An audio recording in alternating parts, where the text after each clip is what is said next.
Hello, everyone. How's it going? I am so excited to be here with all of you today. I have a lot of things I want to discuss with you. First, I want to start off by saying hello, hello, hi. I have not had my tea today, so I'm a little low energy, but don't worry, that is coming. Um, I first off want to thank everyone who has been very patient with me figuring out. Oh, thank you so much, Vince. I really appreciate that so much. Thank you so much for my tea. Lovely, lovely, lovely. Hi, Decca. How are you? Thank you so much.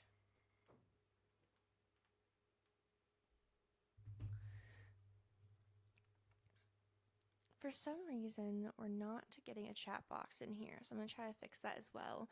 Again, this is all trial and error. I have been playing around with a bunch of different streaming services trying to get this to work. So I just hi DVS Lord. Oh my gosh.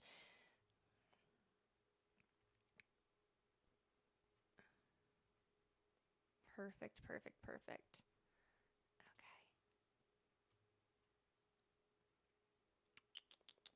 Okay. Okay, there should be a chat box in there now. So make sure to yell at me, scream at me all you want.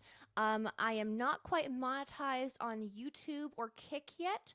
So if you do want to help out, oh my gosh, hi, Buster Voodoo. Oh my gosh, is there something wrong with the mic?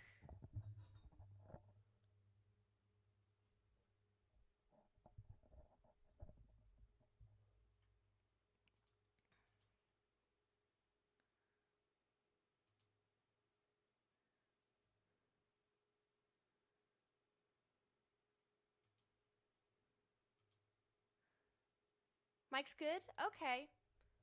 Sorry, just needed to make sure. Wasn't sure what was going on.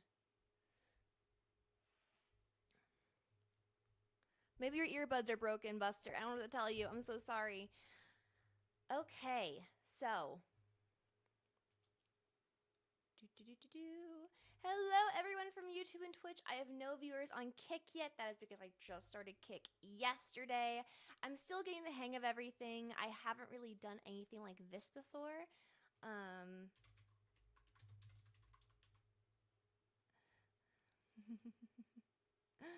oh my goodness. It's the Ashton Blaze, the same as my Twitch username as well as my Instagram handle. It says, yeah, okay, perfect. As well as my X/Twitter, whatever you want to call it. I know different people still call it Twitter. I still call it Twitter.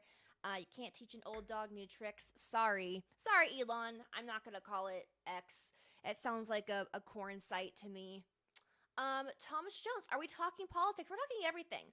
We're talking from news, politics, anti government conspiracy theories, theme park news, everything you can possibly think of under the sun, whatever we want to talk about, we're going to talk about today. It's going to be a fun time. I'm excited. If you guys also have other things that you want to talk about as well and bring up some fun news sources, maybe not so fun news sources, we can. I know that there was a recent ruling today. Greg Nelson says it will always be Twitter to me. Yeah, same. Honestly, same.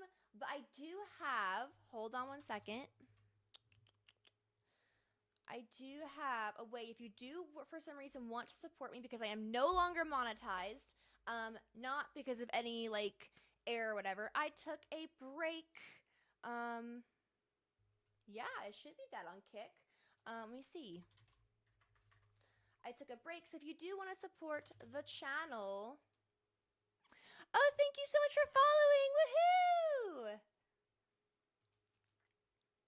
If you do want to support the channel, oh my gosh, it is now called Twix.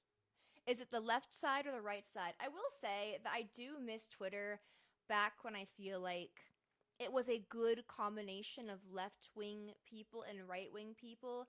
I feel like at one point in time, Twitter was very much centralized about left wing ideas, and now it's very much centralized around right wing ideas, and that is something I have always had issue with. So I started my YouTube channel essentially about having a conversation and trying to be the bridge between everyone, given that it was a very rough time politically. I stopped talking to my family for a couple of years.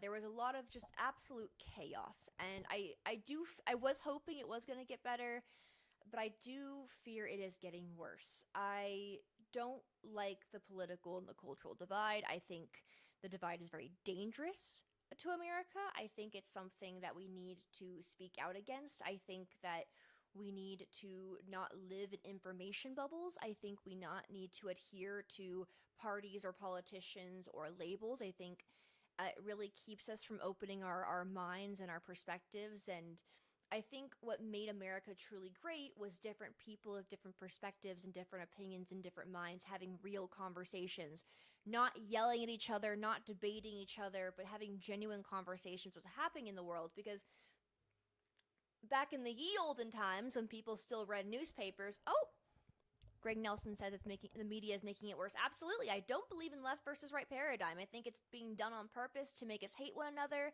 which is why I left all that mess. I have been on both sides of the pond, as one would say. And guess what? There's alligators and crocodiles on both sides. And I feel like most people are very much somewhere. They have ideas from all over the place. I also think things aren't necessarily black and white. I think things are mostly gray. Things are mostly just hints of different hues. And from where I stand, I feel like if we continue down this path of, hating our neighbors because they vote a certain way or they believe in a certain thing, it's really taking away from the real problem, which is those who are governing us and those who are in power, who are essentially purposely trying to keep us from talking, keeping us from trying to work together, essentially, to keep this country beautiful and diverse of thought and diverse of mind. And I feel like it's a lot harder to I guess, take away a lot of our liberties if we as Americans work together and understand one another. Oh, hi, thank you so much for following. Let me check out that Kick issue because people are saying they can't find me on Kick. Not really sure what that's about, because I was looking at my channel last night. Is anybody here viewing me on Kick right now? Yeah, sorry I was gone for 5 years. I kind of needed to get a mental reset. I also just recently got the rights to this channel back. So that's a whole other thing. I'm going to try to turn off. Okay, but cool. My desktop. Sorry, guys. I don't understand technology sometimes. I'm figuring it out. This is really embarrassing because I was in AV club in high school.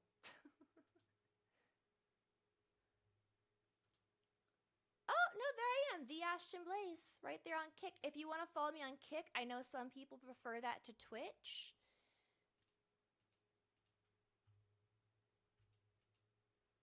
I'm not sure why it's not letting me copy paste into my chat. That's a little weird. But okay.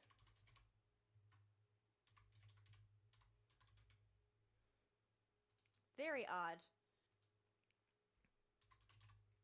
Very strange. Very odd indeed. It's a conspiracy. No, it's just tech issues.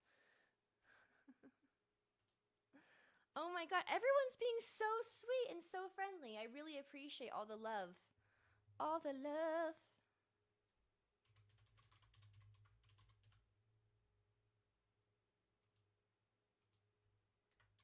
Yeah, it should be that.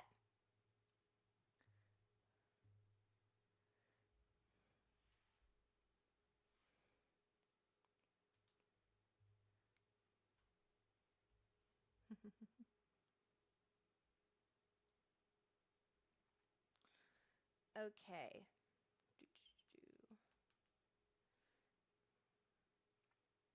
Do you, if you want to yell something? Oh, thank you so much, Buster Voodoo. I appreciate you for following. I promise we'll get into the new stuff as well, but we have more people coming in. You guys look at my top? I'm really playing around with leopard print more often. I really need to. But whatever. Who cares?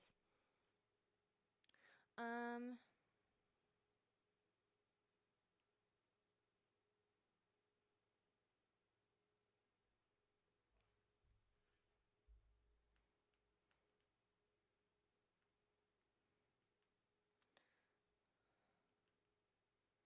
Okay, here we go.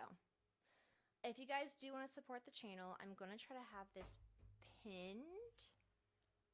La la la. Pinned la la la.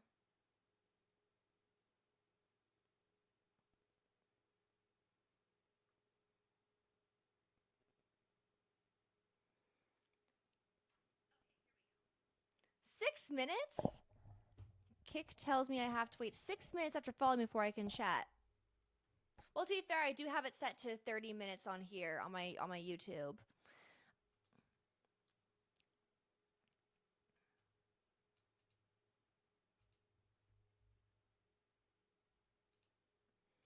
So if you guys do want to yell at me or scream anything at me, there is a Streamlabs tip jar right there, and something will pop right up. And you give yourself a little shout out, give yourself a little something to talk about. But let's get into the news, shall we? Very important news.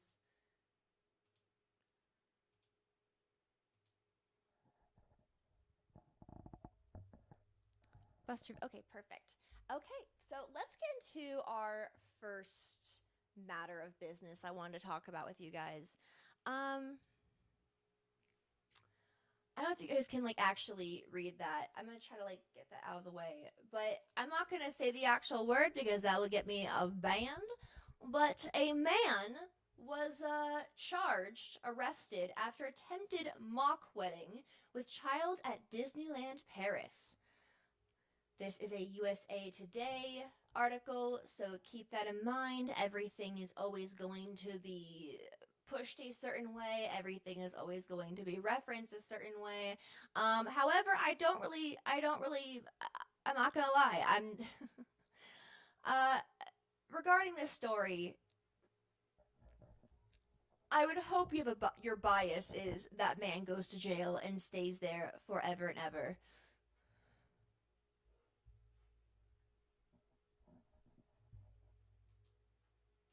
There's an echo on YouTube?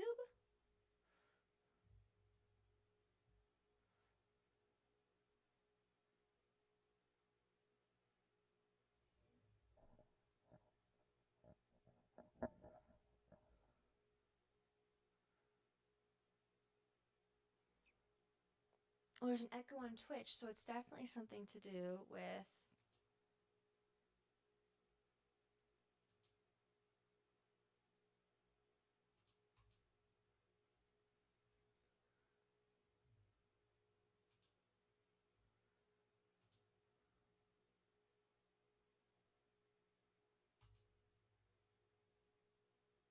Can you guys hear now?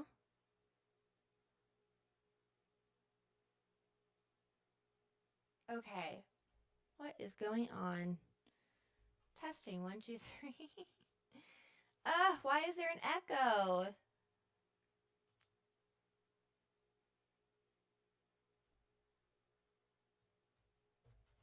I'm not sure why that is.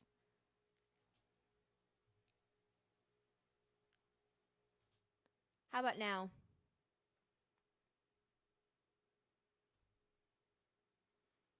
Is there an echo now?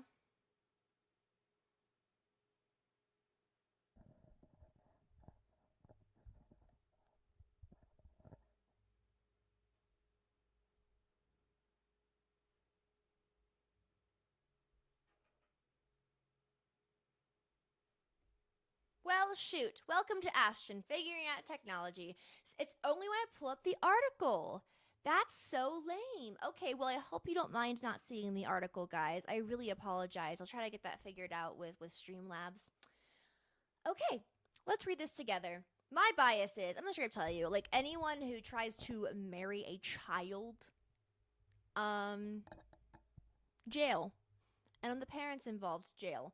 So this was supposed to be essentially the excuse was from the groom, right? Is that it was a mock wedding trying to, and this is Disneyland Paris, right? This is not Disneyland in California. This is Disneyland Paris. The reason for this was the supposed alleged reason. The groom says is because it was a mock wedding to try and get rage bait and try to get views on TikTok or Twitter or whatever, right? To get attention on the internet, which first of all is still disgusting to me. To put a child in that position to try and get some sort of attention on the internet is still very, very gross to me, but I'm not buying it. So listen to this story. Authorities in France arrested a he was already a convicted, he was already convicted of I'm trying to think of the word without getting me in trouble. A convicted offender of sorts. I guess you guys can guess what that is. Who reportedly attempted a stage mock wedding. So, yeah, no, this wasn't a mock wedding. He tried telling the cops it was a mock wedding for the internet when he's already a convicted offender with a 9-year-old Ukrainian girl at Disneyland Paris, in which he played the groom. This is screaming series of unfortunate events. Do you guys know what I'm talking about? It was one of my favorite book series as a kid. I loved 2 book series growing up. Or sorry, 3: Spiderwick Chronicles, Harry Potter, and series of unfortunate events. Do you remember the PDF file? Right, that is the perfect word for this. Sorry, I'm not. I have been gone from the internet for a hot minute, so I don't know all the lingo. But do you guys remember the first book for Series of Unfortunate Events? There was a movie and then a TV show where Count Olaf tries to marry his adopted daughter Violet Baudelaire as a means to gain her and her siblings' fortune. Do you guys remember? Do you guys know what I'm talking about? Series of Unfortunate Events. This sounds just like that. And then what he does is that Count Olaf, he tries to be like, oh, it's just a play, and Violet's playing the bride, and I'm playing the groom. And then he gets his neighbor, who's a real judge, who thinks that she's doing this play because she's always wanted to be an actress, and he basically stages a real wedding, pretending it's a play. This sounds just like that. Oh my gosh. Oh, Buster Voodoo found the kick chat. I'll have to change the chat settings to like neon green or black or something, because I'm seeing white letters pop up on white. I'll have to fix that for the next stream. But no, this was not a mock wedding. This is a Count Olaf situation. Dude is up to no good. I'm telling you this right now. Mo prosecutor Jean-Baptiste Blady, that is such a French name. My gosh, said 39-year-old British man. He was British doing this in Disneyland Paris. First of all, getting married at Disney is so expensive. So I'm currently planning my wedding right now, actually, guys. And it's expensive. And my husband and I originally wanted to get married in Deca Druid said Sicko gets caught saying it's not what it looks like. Yeah, he's pulling a Count Olaf. If you haven't seen Series of Unfortunate Events or read the books, you really should. But this is the exact scenario that Count Olaf tried to pull. But no, like, getting married in Disneyland and Disney parks is so expensive. Like, my husband and I were trying to get married because we met at Epcot, actually. When I just moved to Orlando, we met at Epcot, and we both really into nerdy stuff like video games and cosplay, and he got me a little bit more into cosplay, and we really wanted to have our wedding at Epcot. And we looked at the price and we're like, we can't afford that, we're not doing that. And then we like, because at one point I wanted to get married at Tower of Terror, which is, I'm obsessed with Twilight Zone and Rod Serling and all that fun stuff, and we just couldn't afford it. It's expensive to get married at Disney. So around 100 people. So he hired people to be extras, essentially. So let's get back into this article. Like, this is insane to me, and actually gives us a price of how much this wedding cost. Right? So, allegedly organized a stunt marriage ceremony on Saturday, June 21st, paying Disneyland Paris to hold the event, according to BBC. Now, you can get married in front of the castle. The wedding ends up being there at like 2-3 a.m. basically. You have to, because it has to be after hours. It can't be during hours of the park, because the park has to be empty. Because if you get married in front of the castle, we went all over this with a wedding planner. Another reason when you get married at Disney World or on Disney properties, because I am not getting my mother-in-law up at 3 in the morning to attend to attend my wedding. Um, but basically, this man not only paid, it's a lot of money. This man not only paid 130,000 euros, which is essentially which is over 151,000 American dollars. On top of that, paid 100 people to be extras for this mock wedding, so it could be filmed in a private capacity. Now, either the guests were actually just paid to be there to like fill the chairs or whatever, or they're just as complicit. I highly doubt he got 100 people to be complicit in this. I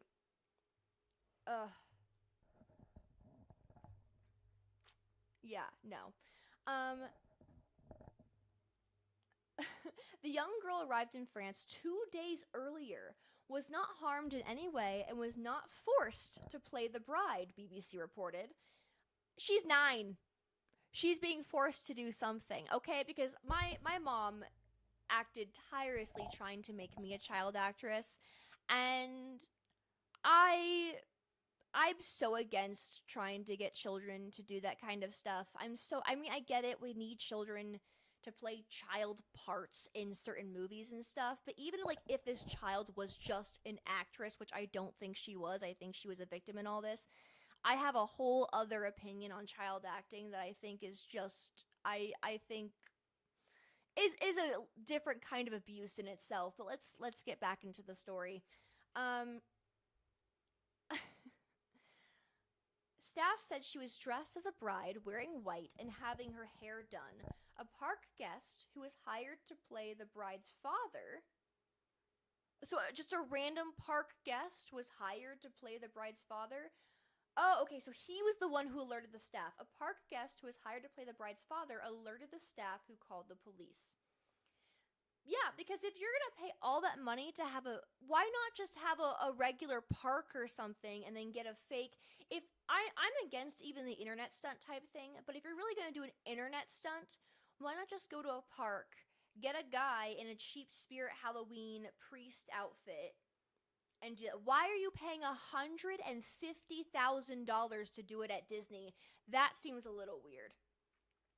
The suspect reportedly used a stolen Latvian ID and fabricated documents to book the event through Disney, the the New York Times. Okay, yeah, like if this is just a this is a little suspicious. The New York Times reported he was reportedly being charged with fraud, money laundering, and identity theft, but not child abuse? He's being charged with fraud, money laundering, and identity theft, but not child abuse. Okay, that's a little strange.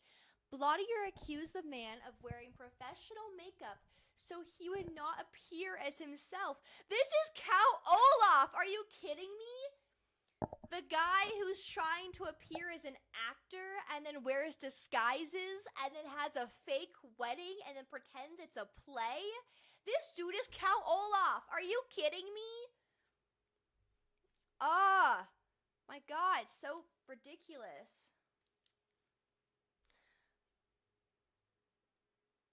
3 others enlisted, including child's mother, Good. Authorities also arrested 3 others, including the 41-year-old mother of the child, as well as 55-year-old Latvian man and 24-year-old Latvian woman who would have played the bride's sister, BBC reported. Blottier told BBC in a statement that the British man was convicted for previous offenses against minors. Okay, and was wanted nationally. So this wasn't a stage. This wasn't like an internet gimmick. This was a guy who was very sick in the head. Was like, I'm gonna marry someone at Disney, and it's gonna be a literal child. Okay, that's disgusting. Absolutely disgusting. It's unclear at one point in the stage ceremony staff interfered, but an investigation is underway, BBC reported. USA Today has reached out to Disneyland Paris and Chessy National Police for comment. Oh my gosh, that is absolutely disgusting. So gross.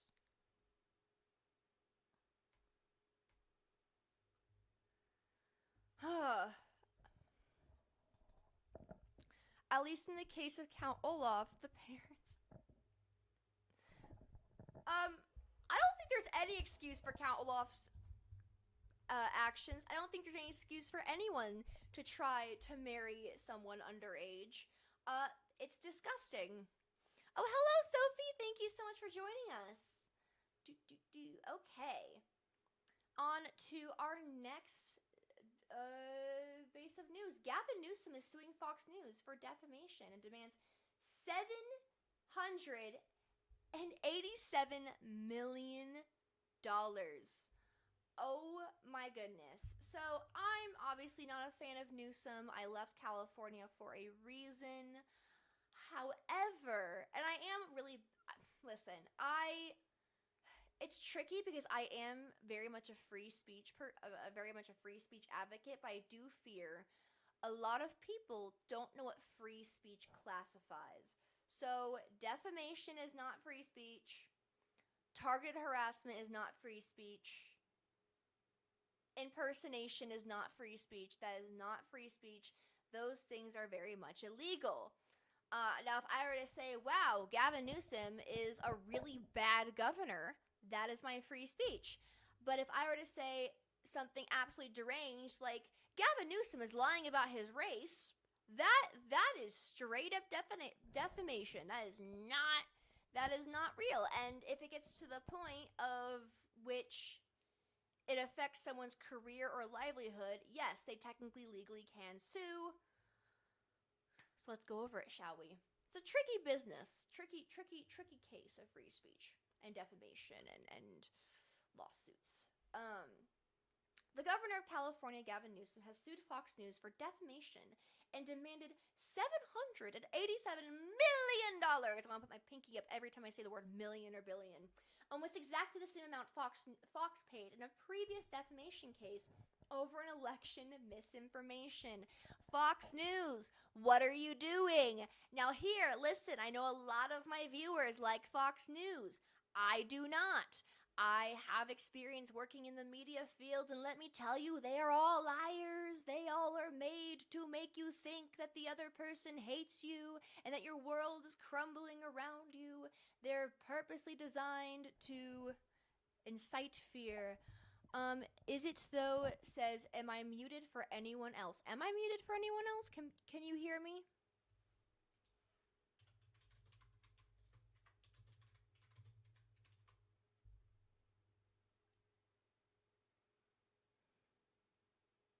I'm good on Twitch. Okay, apparently I'm doing well. I think it's just you. Is it? They can't hear me, but you know, it's good to point out. Okay. $787 million. Who need? First of all, that's a wild level of money. Let's find out why. Yeah, I think all media are. I think all news sources are essentially, they're designed to make you scared. They're designed to make you think the world's ending. They're designed to make you think that the other side bad, the other side evil, all that jazz. I don't trust the media. I don't trust the government. I don't trust any of them at all. My politics and my moral compass is be kind to each other because we're all living under the same boot. But Fox News, this is not the first time this has happened. In the new lawsuit filed on Friday, Newsom accuses the Fox host Jesse Waters of falsely claiming Newsom lied about a phone call with Donald Trump, who recently ordered National Guard troops to Los Angeles. Newsom's attorneys say Waters aired a deceptively edited clip of Trump suggesting he spoke with the governor just before the military development, when in fact showed the call occurred days earlier on June 7th. The lawsuit alleges that Fox manipulated the footage to push false narrative that Newsom had misled the public. Now, here's the thing. Yes, I'm not a fan of Newsom, but I do believe him simply because the media has a track record of doing this. The media will take clips and they'll chop them up. They'll take things out of context. I mean, look at the 2016 election. One side, right, the liberal side of the news media were clipping up things to be in their favor, and then the Republican side was clipping up things to be in their favor. They all do it. They all do it. This isn't anything news, but is it worth suing? Is there a case for $787 million? Is what I'm wondering. I understand, like, suing for a retraction or for a public statement about the matter, but $787 million, Gavin Newsom. What are you going to do with that money? Is my question. Let's find out.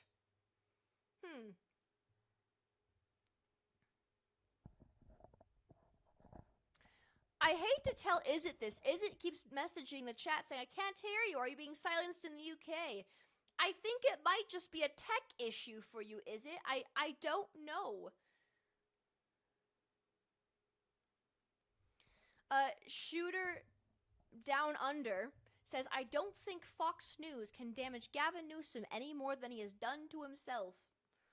Yes, I am reading the chat for free. I know this is a streamer no, right? You're only supposed to answer things that are being sent in through super chats and all that thing. But no, I'm gonna answer for free because one, I don't qualify for super chats right now, and I feel like talking to someone. What can I say? Yeah, I would say Gavin Newsom is just not a good governor, honestly. I will say that from my experience living in California.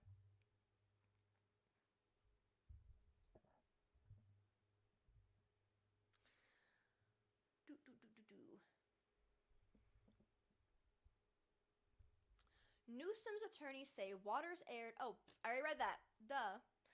Trump had told reporters on the 10th of June he had spoken with Newsom a day ago, appearing to imply a conversation occurred on the same day that 700 Marines were deployed to LA. Newsom denied Trump's claim, writing on X minutes later there was no call, not even a voicemail. Americans should be alarmed that a president deploying Marines onto the streets doesn't even know who he's talking to. The lawsuit says that Fox's own reporting confirms Newsom's version. Oh, wow. Well, then. Okay. Even if Fox is like, yeah, Newsom's right. We messed up. Okay. While Waters aired Trump's edited quote and asked viewers, why would Newsom lie? The host simultaneously showed a screenshot of Trump's call history, which confirmed the most recent call was the 7th of June. Waters, what are you doing?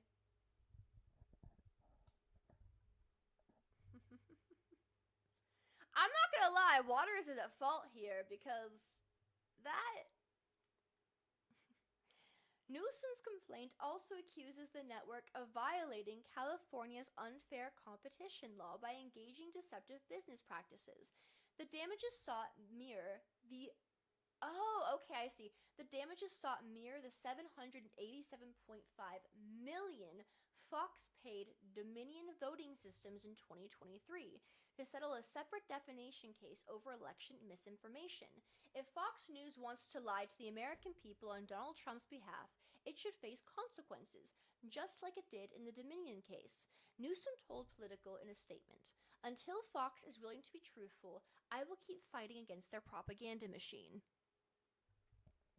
Okay, but CNN's a propaganda machine too. They're all propaganda machines. All of these media outlets are propaganda machines. Even your anti-government, anti-corruption, conspiracy theory channels, they're all compromised at this point because they're trying to sell you something. Oh, by the way, the world's ending. Will you please buy our emergency food supplies and our supplements, please? Will you please? The world's ending, please.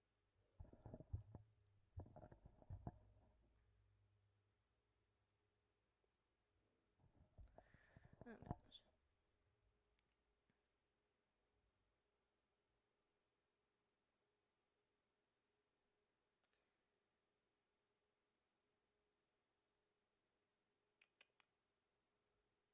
The governor's team told Politico that they would drop the case if Fox retracts the claims and Waters issues an on-air apology. Newsom said legal costs would come from his campaign funds, and if that case is successful, the proceeds will go to support anti-Trump causes. Why not go towards your own state? Like, if he wins this case, why not put... Like, what's the point in having things that's an anti-Trump case? This is his last term. There's no point in putting money towards that. It's like beating a dead horse.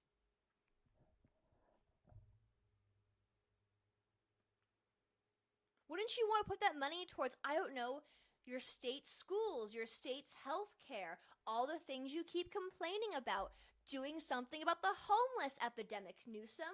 Why would you put money into campaigns against Trump when the man is already president, his second term? I get that Trump's not a good person, but what is the anti-Trump stuff going to do?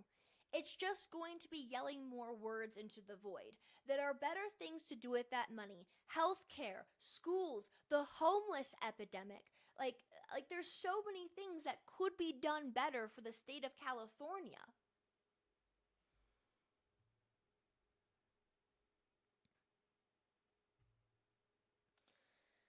So,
thank you. I've been really into leopard print lately.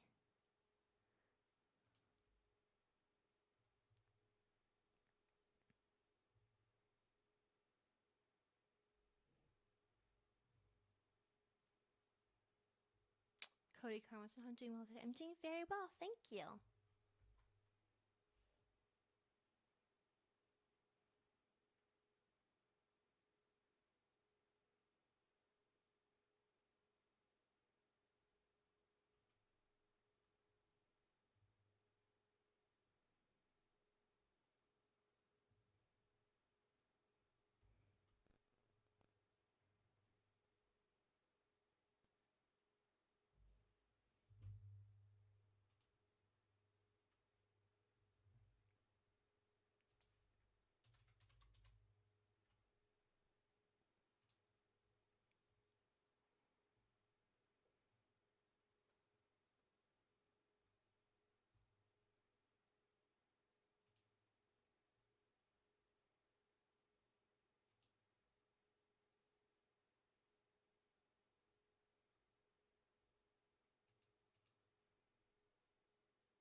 Let me see.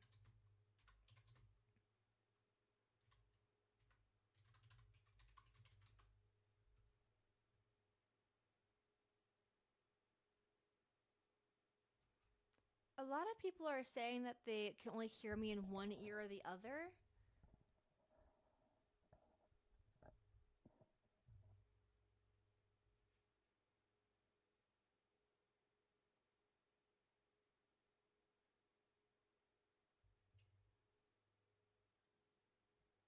thank you.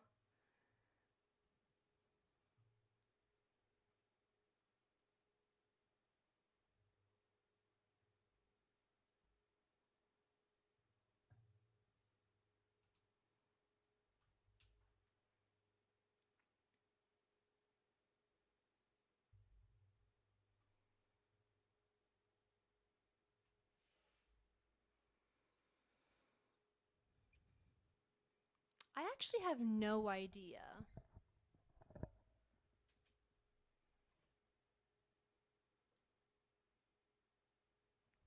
I can't go by the name Birdie anymore, actually.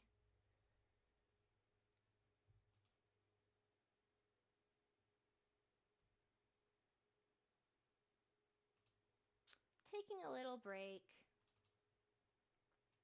I have been dealing with a lot of health issues actually, so I have been able to do very much in the past.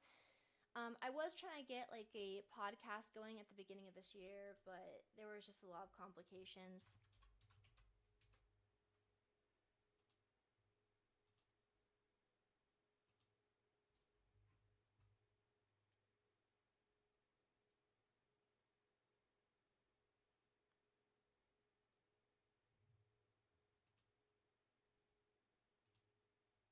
I also just like don't really care about being on the internet as much as I used to. So,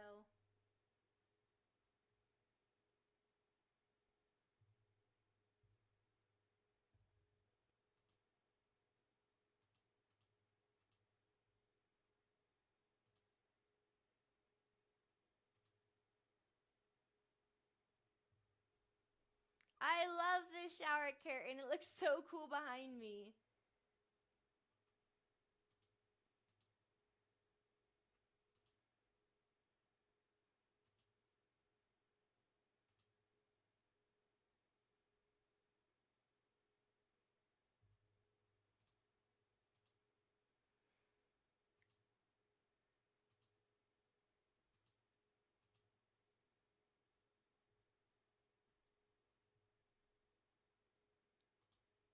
What is the best movie I saw this year? Um, Honestly, we recently watched Clown in a Cornfield, which I really enjoyed, but I wouldn't say it's the best movie I watched this year.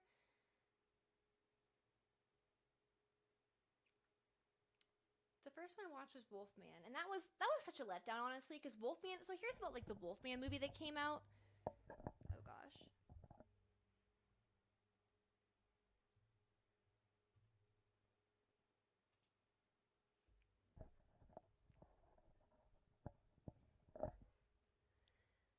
Oh, thank you.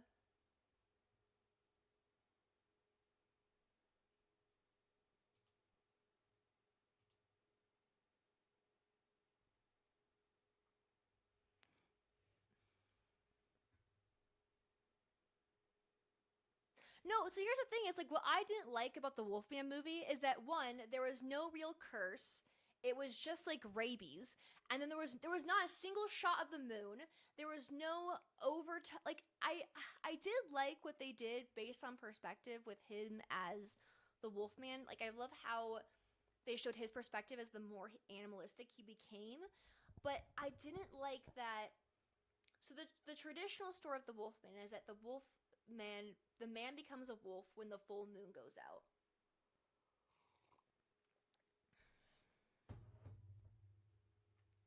I like the original Wolfman from like I think it's the 1940s, 1941.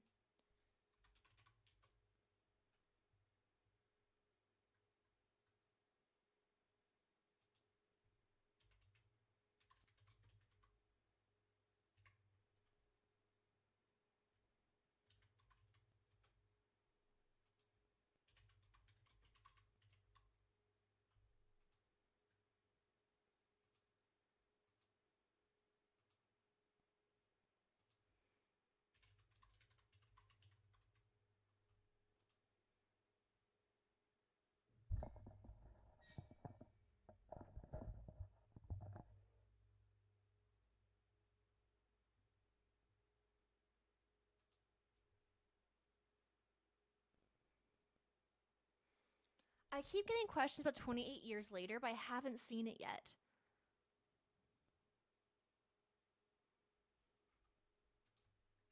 Let's see. Let's do a little movie review of like all the ones that came out this year.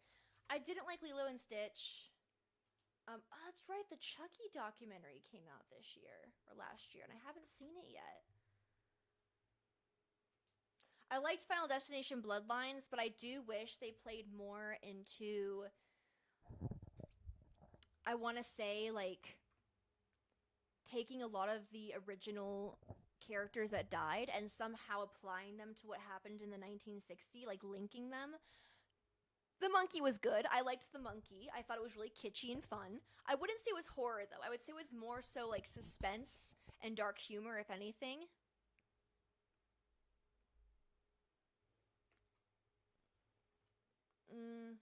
Let me see. Heart Eyes was terrible.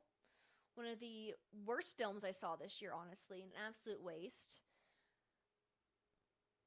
Yeah, this year wasn't as what I liked for horror movies as much as it was for last year.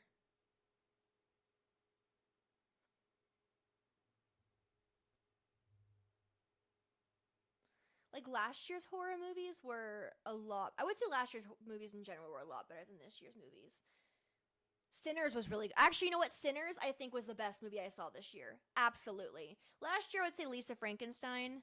I love Sinners. It was such a good movie. And the year before that I really liked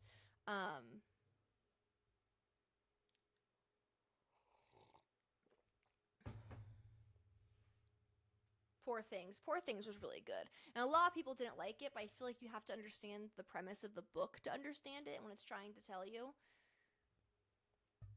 I am excited for Superman, and I know a lot of people aren't. I think I had a lot of doubts about it, but I think it's actually going to end up being really well done. I'm Fantastic Four had my hopes. I really was enjoying that they're going to do things based on how they were written in the 60s, but it looks like they're just, I don't know. It feels like it's going to be an all over the place. Like the aesthetic is 1960s, but I do fear they're going to kind of flop. I don't know. We'll see. I haven't seen The Giver.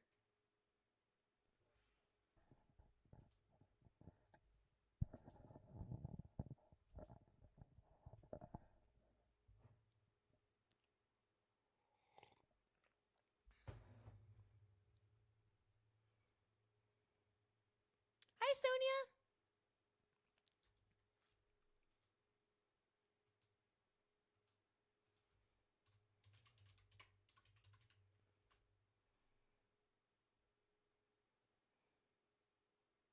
Thank you so much, Frank. Oh my gosh.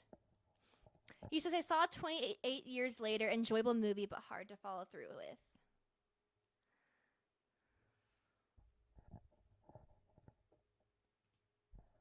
Thank you so much for supporting the channel. I really appreciate that.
I so I wish I could like share you guys' comments on here. So 28 years later, is a god awful make about zombies.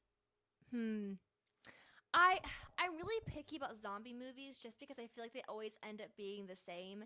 They always end up being something about like they always end up being the same like action stories. Oh, we gotta get rid of all the zombies by making them all explode with this one hand grenade. Oh, we gotta do this. We gotta, it's there's no original zombie movies anymore. There's nothing different, and I feel like the really last good zombie movie might have been Zombieland, or Scout Survival Guide to Zombie Apocalypse. I feel like zombie movies are best made when there's a slight comic aspect to them now, simply because seeing the same action movie with zombies in it just gets very old. And it's like, yeah, there's one super tough guy, and they're all super tough fighting zombies in the apocalypse. Like, Zombieland was actually kind of genius because it was about this one guy who survived a zombie apocalypse, not because he was some rough and tough buff guy, but because he was super like on edge, super nerdy, like he was always scared of everything, always worried about everything.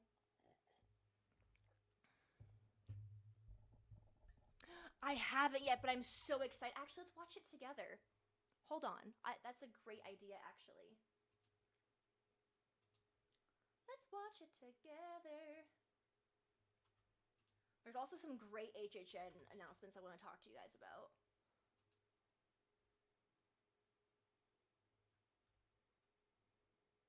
Hmm.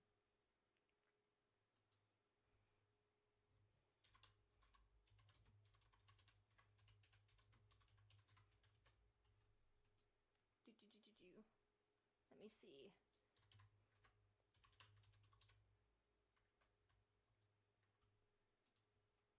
I love Guillermo del Toro.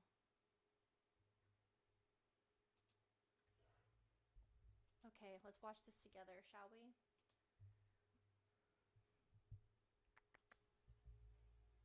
I'm gonna mute myself. I had determined that the memory of my evils should die with me.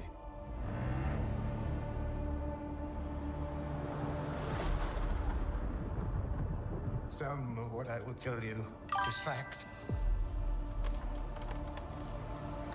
Some is not. But it is all true.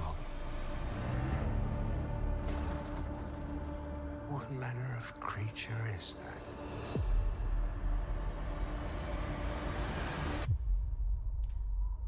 What manner of devil made him? I did.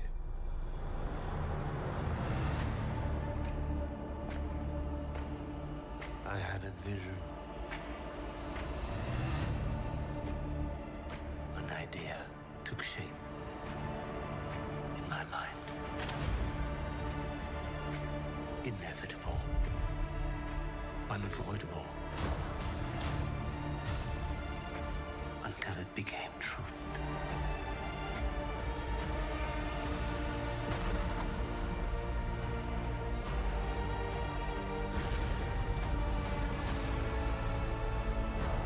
It looks so good!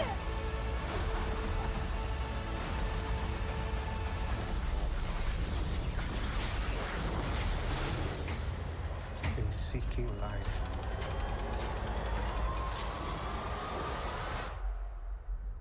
I created death.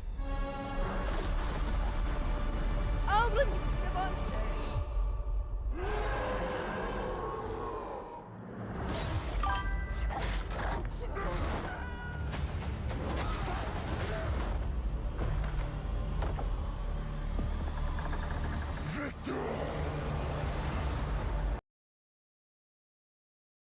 Well, we don't even get to see the monster, but it still looks so good. So I know that Guillermo del Toro also did The Shape of Water, which is essentially his modern version of the creature from the Black Lagoon. I wasn't the biggest fan of that, but my question is Guillermo del Toro, is he going to be doing all of the monsters? Is that his plan?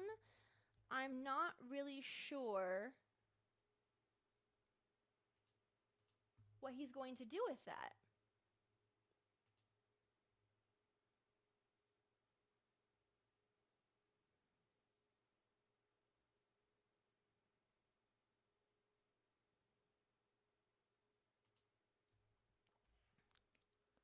It looks fantastic. Like Hargrave said, it doesn't look bad. It looks fantastic. It looks very well done. It looks.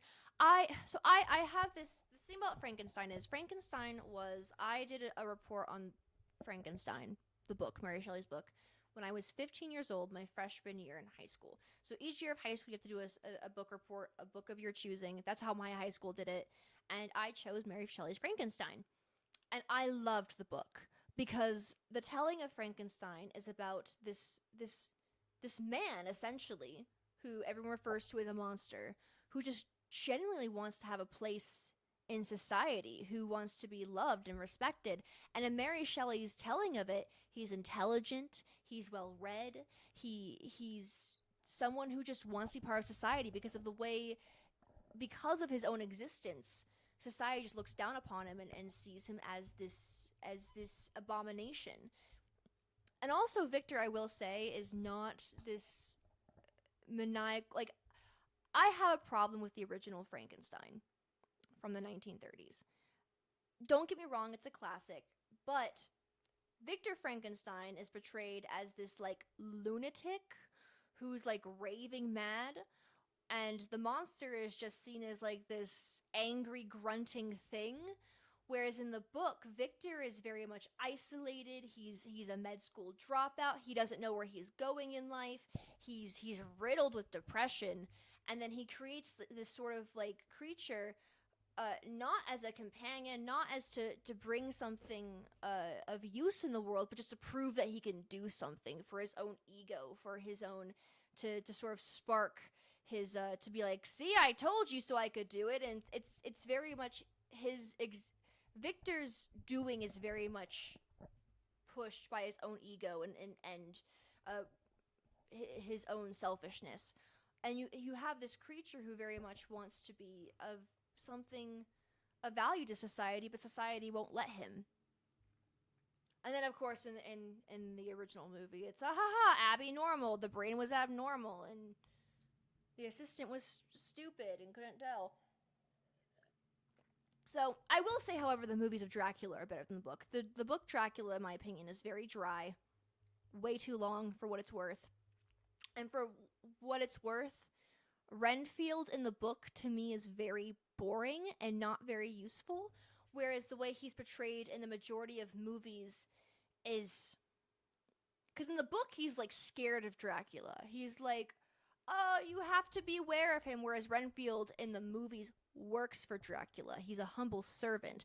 He's doing these things for Dracula because he wants to live forever. He has a purpose to serve Dracula. He's just not scared of Dracula, you know? Young Frankenstein is great. Well, Young Frankenstein is a direct parody of the original Frankenstein.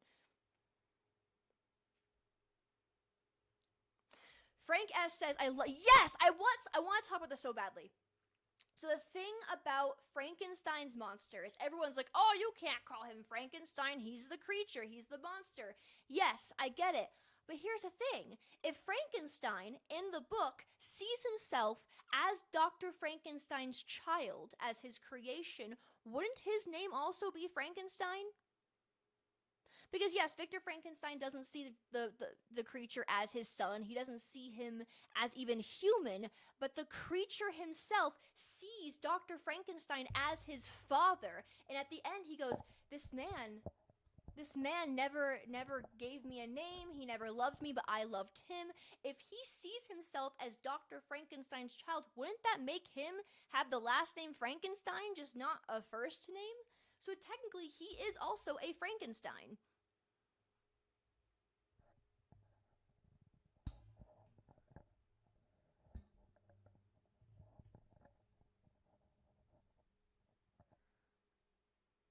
Buster Voodoo, your comment shouldn't have gotten deleted. What spam are you talking about?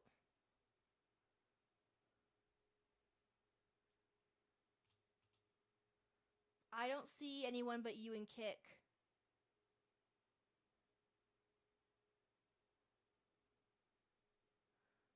Oh, I see what you mean. I, for some reason, can't control things from my Streamlabs. I haven't figured that out.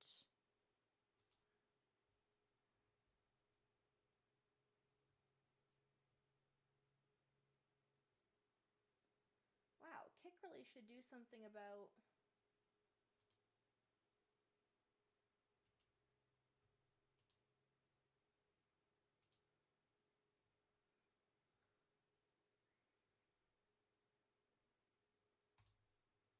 Thank you for letting me know. Thank you for letting me know, Buster Voodoo. I appreciate that. Is there any issues happening over on Twitch, by the way? Are we good on Twitch?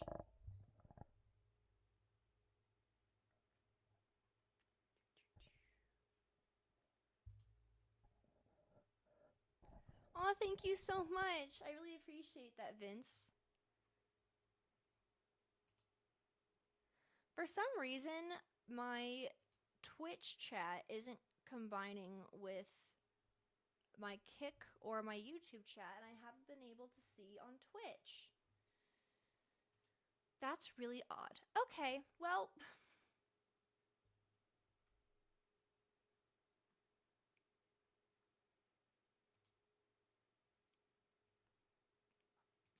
Oh, there we go. Perfect. I fixed it. I just feel like Frankenstein's monster, if it's the creation of Frankenstein, wouldn't that make his name Frankenstein? Because, like, my dogs and my cats, like, when I take them to the vet, my last name is next to theirs, is next to their first name. So, like, if I take Charlotte into the vet, my last name is registered with her as her last name. Silent Hill freaked me out. Oh, thank you so much, Dale Copper. Yay! Buster Voodoo says his name should be Frankenstein. Ha ha ha ha.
Did I invent a table?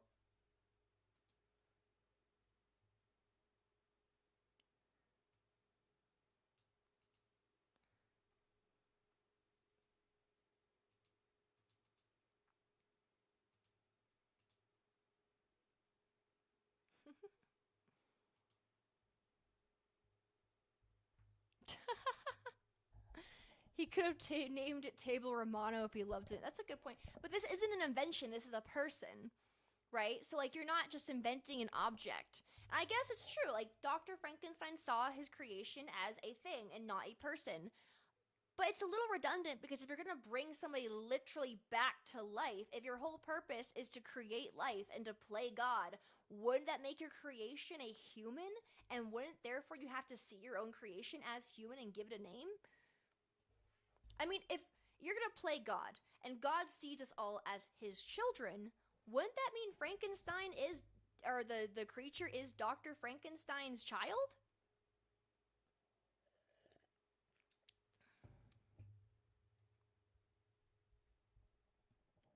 Hello, welcome. Thank you so much for. I love how my hellos sound like Mrs. Doubtfire. Hello. Just. Oh my gosh.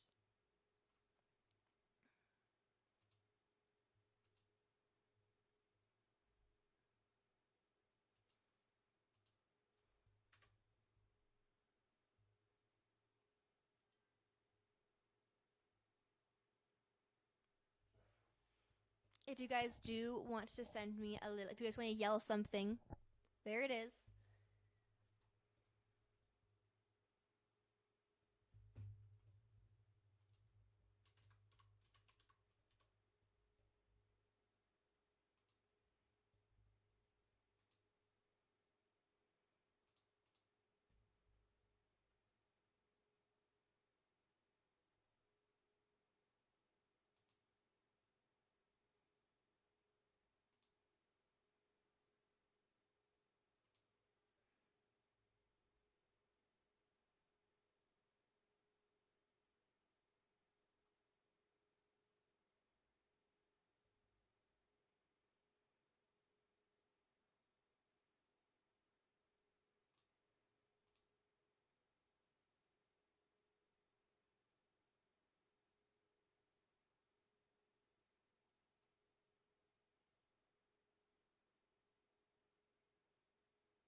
Aw, thank you so much. I really appreciate that. Thank you for joining us at 1 a.m. in the UK. That's crazy.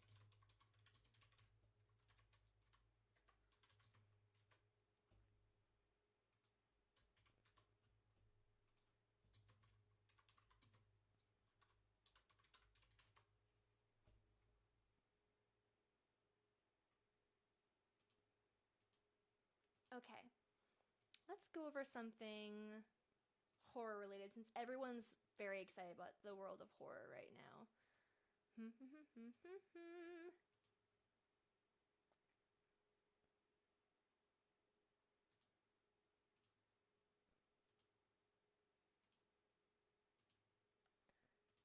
Get out of this. Okay. I am so excited because Horror Nights House 7 Wolfish Fiends is going to be werewolf themed. I'm very excited about this. Let me know, is there an echo again or? Yeah. So Larry wants to know if I'm going to start streaming regularly. I am going to keep streaming, just because I'm kind of working from home at the moment as I deal with some health issues. But yeah, so it's I'm not trying to make like a serious thing out of it. I do have like a regular job, and like I'm not like trying to like do anything big right now with the internet. Oh, there's an echo. Ah, darn. Okay. Well, shoot. I'm not really trying to do anything big with the interwebs right now just because I don't know. I've been really happy just kind of being away from it and focusing on my life with my husband and just I don't know, working on myself for the past few years, and I like it. I don't know. Is it still echoing?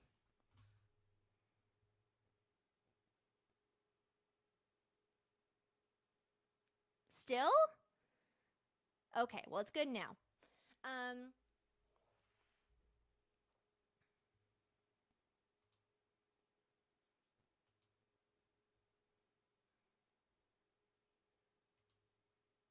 Apparently, you can like listen to your articles now.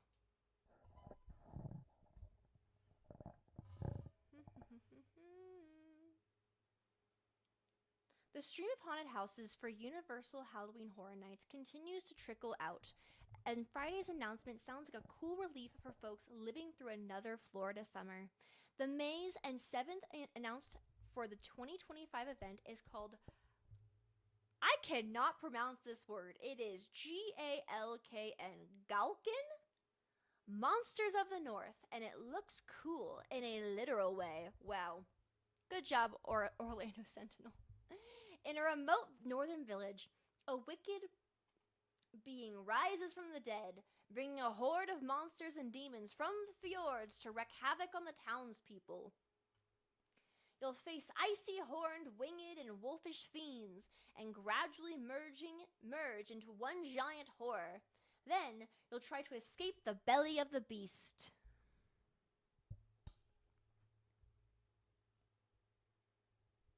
My goodness. It's the 5th and final original house announced within a week for HHN, which brings Universal Studios Florida theme park on August 19th, which I will try to be at HHN for every single day. I've already got my frequent fear. I'm already prepped and ready to go. I'm excited. For mazes tied to existing intellectual properties, there will be a Fallout inspired by video game. Ooh, there's me a Fallout house. Okay. And Prime streaming series. Ooh, adjacent at Universal. Oh, we're gonna get adjacent house. We're gonna have Friday the 13th house. Universal officials say that Five Nights at Freddy's will be part of 2025 Horror Nights, but a house has not been announced for that movie. There'll be 10 mazes in this year's HHN plus 5 scare zones as yet unannounced live entertainment. Okay. Now that house does sound exciting. I am fairly excited. Honestly, though, it does. Buster Voodoo, your comments aren't not being deleted. I can't delete them from Streamlabs.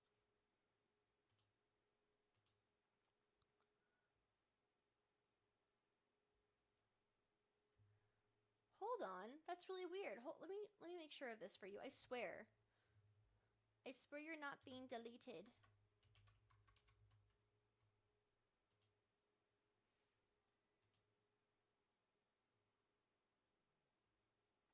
I have no moderators on Kick. Unless Kick is just doing it naturally. I'm not sure why they would do it. Maybe I need to look over my settings.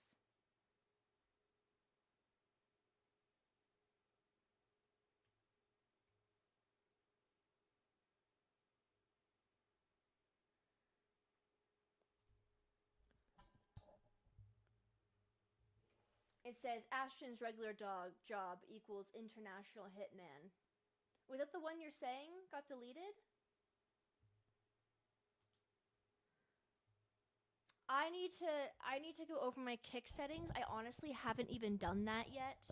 I'm sorry, I'm so new to this, guys. I really apologize. Buster Voodoo, if it's a problem, you are welcome to come back to YouTube.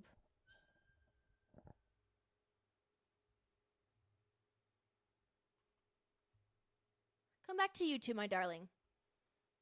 It's okay. Don't worry about it.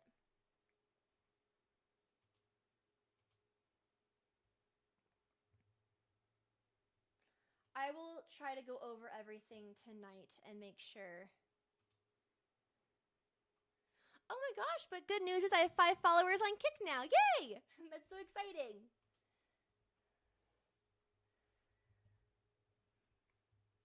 Okay. But in bigger news, I am more excited for a different Halloween Horror Nights house. Dolls! Let's Play Dead. Ugh.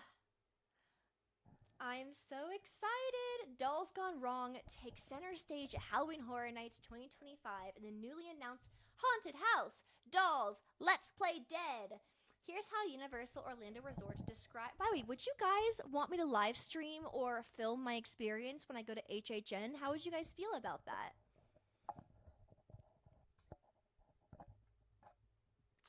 I will try to fix my kick settings, Buster Voodoo. I'm really sorry that's happening to you.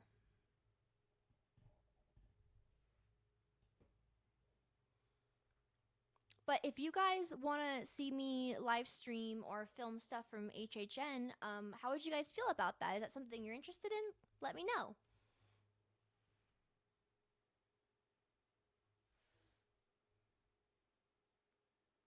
I don't know if you guys realize this, but I actually collect spooky dolls. So I have a lot of Chucky dolls. Chucky was actually my first big slasher that I really got into.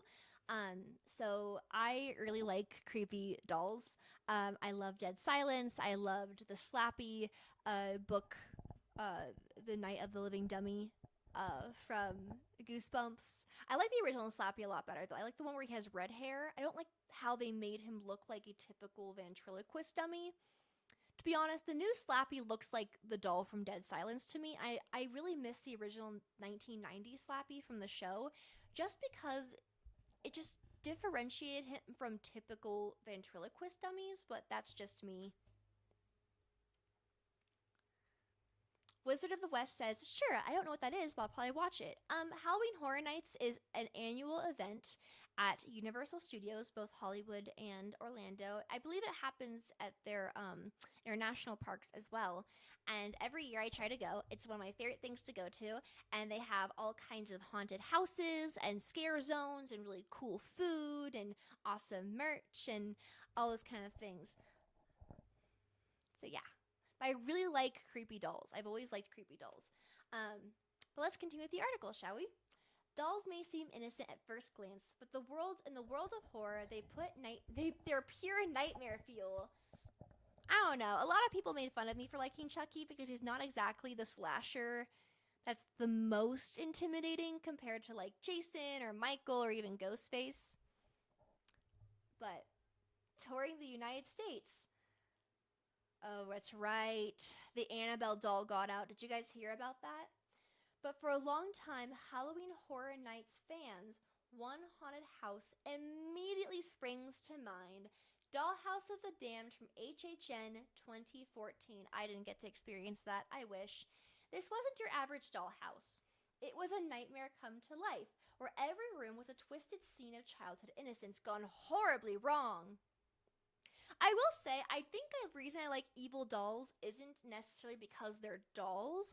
I think I mainly like it because of Chucky, and Chucky to me is like the snarkiest of the slashers. Like, he's just the funniest, except for when Mark Hamill was voicing Chucky. That was a mistake. The 2019 Child's Play was a mistake, and we don't speak of it. If it's not Brad Dourif, I don't want anything to do with it. But besides that, I think I love the Chucky franchise.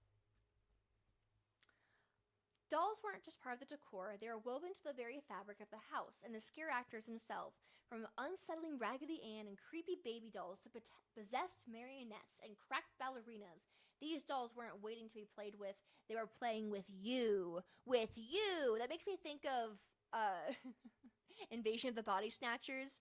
And they'll come after you! Like the original 1950s one.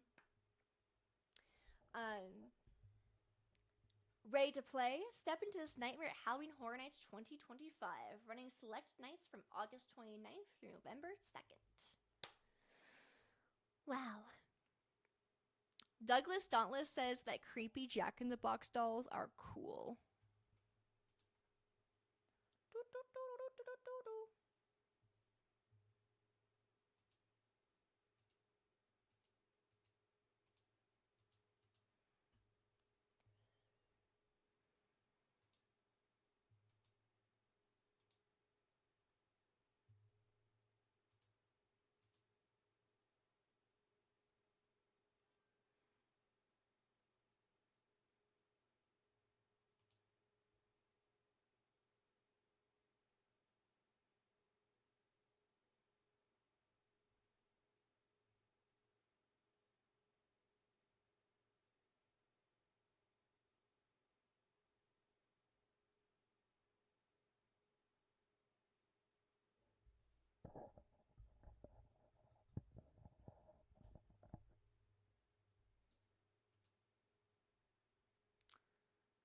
Ooh, do you guys want to watch some of the Terrifier leaks? I don't know if you guys like Terrifier.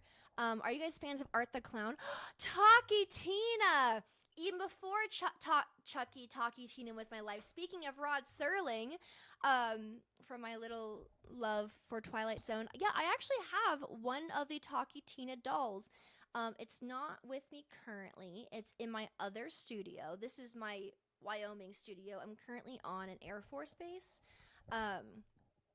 because this is where I mainly get a lot of my health care done and whatnot. But yeah. So, oh.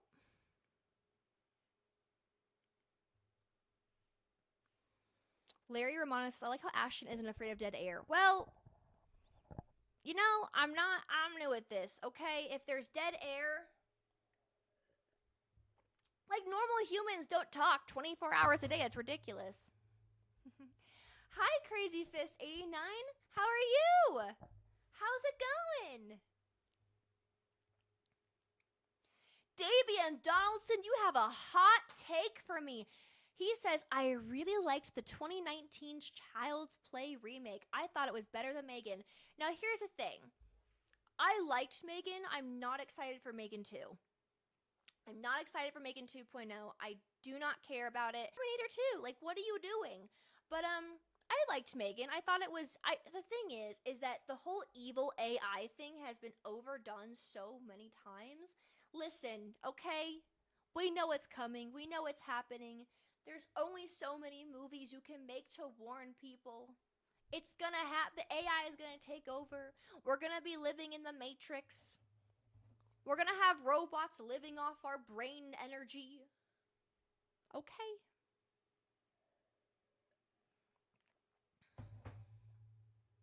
We know it's gonna happen, okay? I don't want it to happen, but it's just like we keep making the same AI movies. Anyway, so Chucky, the 2019 Child's Play. Instead of Chucky being possessed with voodoo by the spirit of Charles Lee Ray, the Lakeshore Strangler, Chucky is instead an artificial intelligence doll that's made to be like this fake buddy type friend, which actually they have in stores today. They have like these little AI friends that you can have in case your kids need like a tutor or something. They actually make those. And basically the AI goes wrong. The doll starts offing people. Aubrey Plaza plays this aunt and instead of mom. It's a whole thing. It's really odd.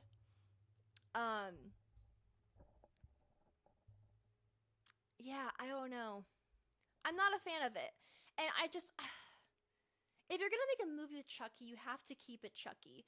There's so many other. If you wanted to make an artificial intelligence movie, just make an artificial intelligence movie. Don't get Chucky involved. Chucky was great how he was.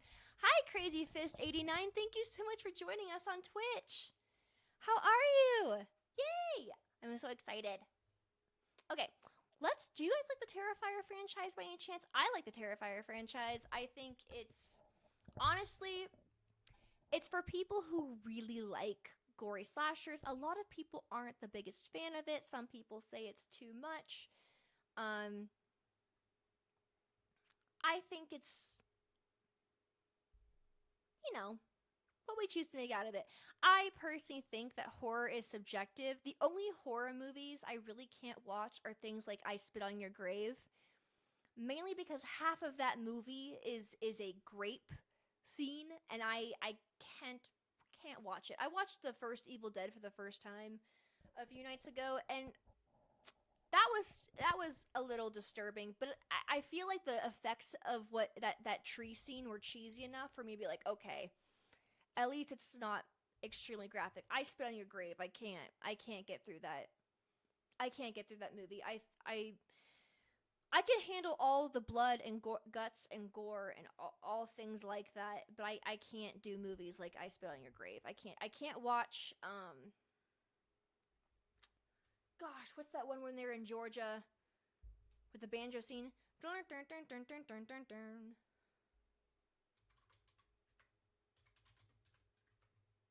They like go river rafting. What movie is that?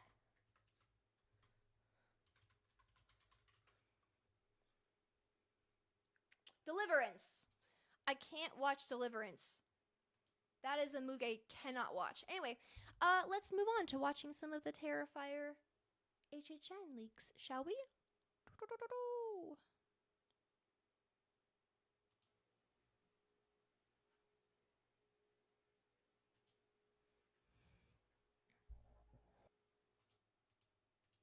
I believe the lights are still on.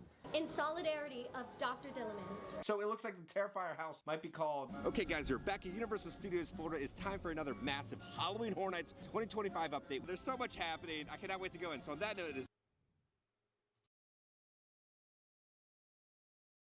Those aren't leaks. That's just some guy saying it's gonna happen. Well, I'm glad he got a shout out on my channel. Oh my gosh.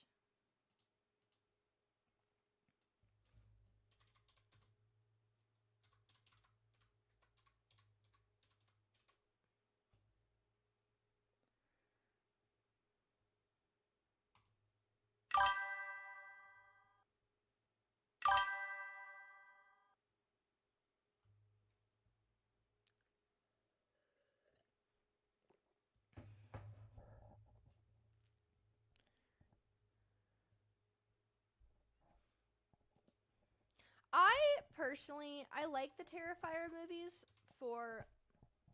I understand the reason for what they're doing. I just feel like I'm not on board with the lore. The lore is a bit confusing to me. So art's supposed to represent this, like, pure evil. This absolute terrible evil, right? And...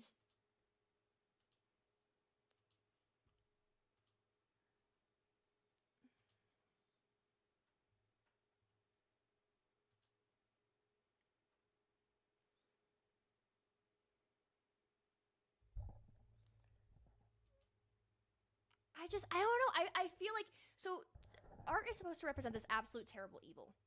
And then the character Sienna is essentially supposed to be a female version of Jesus. And Sienna is taking on this evil. And she's fighting him, and that's why there's a crown of thorns placed on her head. That's why where did art come from? I like to know where the slashers come from, why they're doing the thing. I don't like when a slasher is because they're pure evil. You know, I like Art the Clown aesthetically, and I think the actor is brilliant, and I think the kills are brilliant, and I think he's such a well done character, but the story just doesn't line up for me. It's just not one of those things I care about, you know? Same thing with Michael Myers. I feel like Michael Myers was scarier before he became Laurie Strode's brother. Like, that's one thing I'm really picky about Michael Myers. Michael Myers' universe is all over the place as well. I like Chucky because there's a clear story. I like Ghostface because there's a clear story. I like Freddy because there's a clear story. I like Jason. Even Jason's story is a little iffy. I mean, at that point, Jason just kind of becomes a giant joke. He's kind of thrown all over the place. I mean, they take Jason to space. Douglas Dauntless and I agree on the same thing. Halloween 3 is my favorite Halloween. It's the Halloween that everybody hates. It's the Halloween that nobody cares about. Buster Voodoo wants to know, have you ever watched Trilogy of Terror from the 70s? It's totally cheesy, but there is a segment with an evil doll. Yes! That creepy little doll. I know exactly what you're talking about. It's so great. Here's the thing. Michael Myers was never supposed to be like this ongoing slasher. He wasn't even supposed to be Laurie Strode's brother. He was supposed to be just this guy who showed up at the wrong time, wrong place, or he was basically going home, and Laurie Strode was a girl who showed up at the wrong time, the wrong place, and she just got in his eyesight, and he started targeting her and her friends.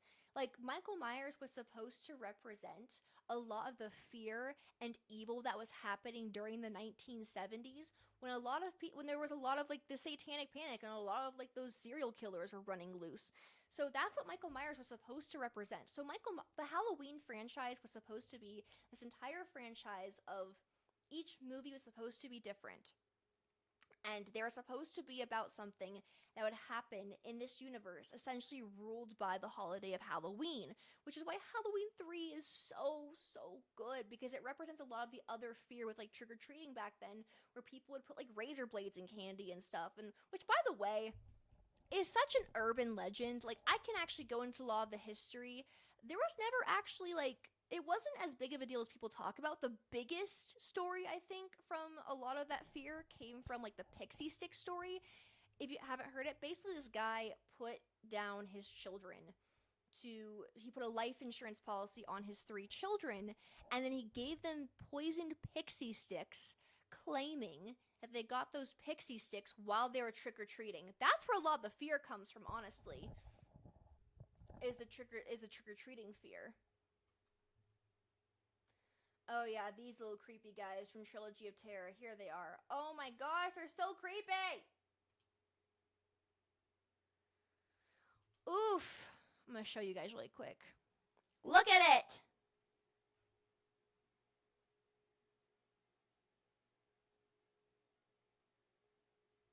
Wait, what? Trilogy of Terror doll becomes the most valuable prop in horror history? Hold on, we're gonna read about this. The Zuni Hunter doll from the classic TV horror movie Trilogy of Terror caused a major shock at auction this week when it sold for more than $200,000. The famous doll went up for sale at Profiles in History on Thursday with an estimate of $12,000 to $15,000, but fetched a final price of $217,600. Holy Toledo! The result set a new auction record, making the Zuni doll the most expensive horror movie prop of all time. The previous record had been set back in October when the hero wooden axe used by Jack Nicholson in The Shining sold at a prop store in London for £172,000, which is equivalent to $211,000. Oh my gosh.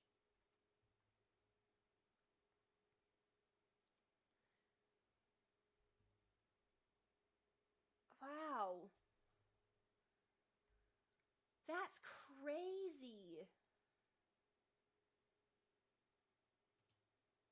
The funny thing about the Zuni dolls from Trilogy of Terror is that they're significantly less, like, menacing than Chucky dolls, I feel like. Because Chucky, people often forget that he's a good 3 feet tall, so he's, like, the size of, like, a toddler. Whereas the Zuni dolls are, like, this tall. I could just chuck that thing as far as I want. I feel like Chucky dolls are a little harder to get away from. Ooh, we've got some Hellraiser fans in the chat. Ooh, Hellraiser 1 to 4 and 8 are my favorite in that franchise. I also really like the collector in the collection. I've only ever seen the first Hellraiser. I've never seen any of the sequels. I know. I have to watch them.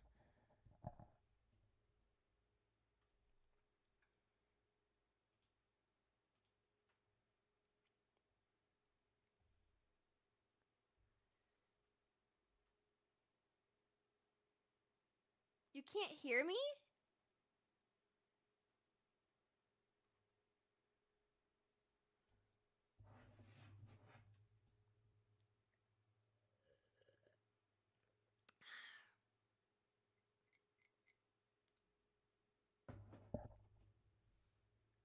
I keep cutting out. Uh-oh.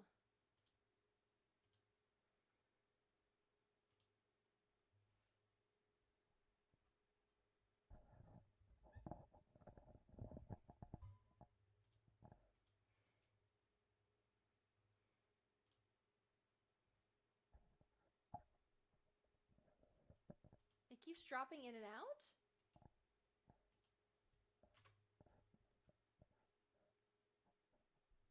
Testing, 1, 2, 3. Testing, testing, testing.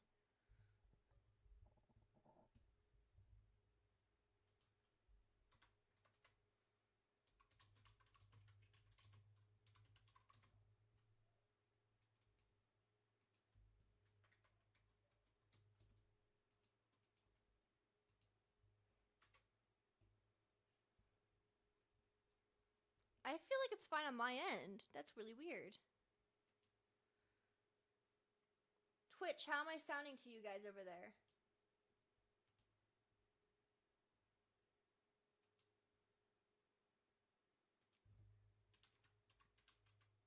Do I sound okay on Kick?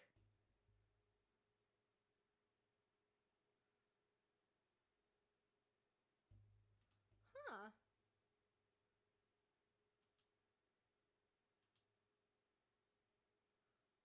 Huh.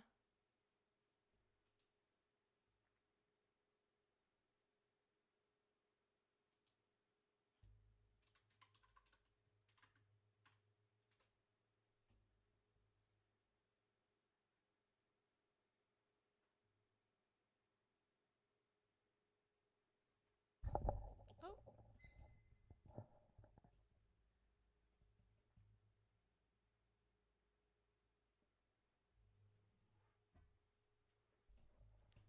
Do.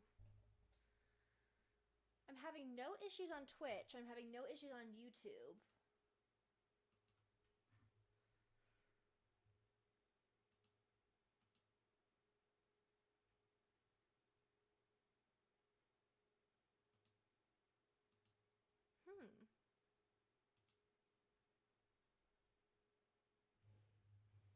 Someone says, Ashton, this is fun. Oh gosh.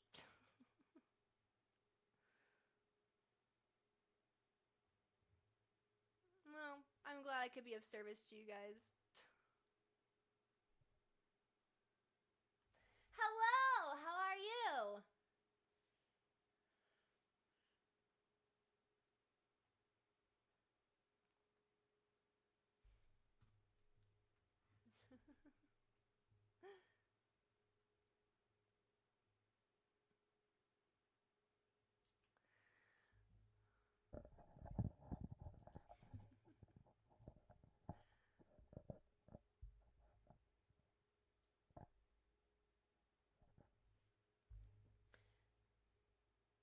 Michael Cameron says, Hellraiser from the greatest franchise in all of horror. The weird fantasy hellscapes. Oop, I'm trying to read this. The weird fantasy.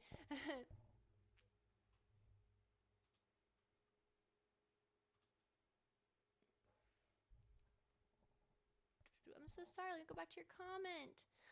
The greatest franchise in all horror. The weird fantasy hellscapes are beautiful, and the characters are out of control of that one. Honestly, I really do want to look more into the Hellraiser franchise. I want to finish Evil Dead, and I want to finish Hellraiser. I want to finish. I've done all the Nightmare on Elm Streets, and I've done all of the Jasons, the Friday the 13th. I've seen all of the Halloweens. Halloween's just all over the place for me. The audio sucks.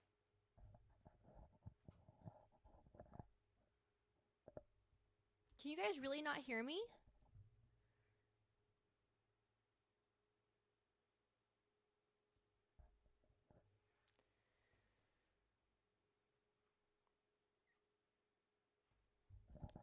How about this?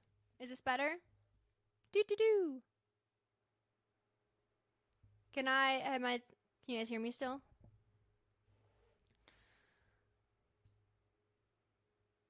Everyone's saying there's some people who are having bad audio experiences and some people who are saying the audio sounds fine.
Okay. This is very odd. I'm starving.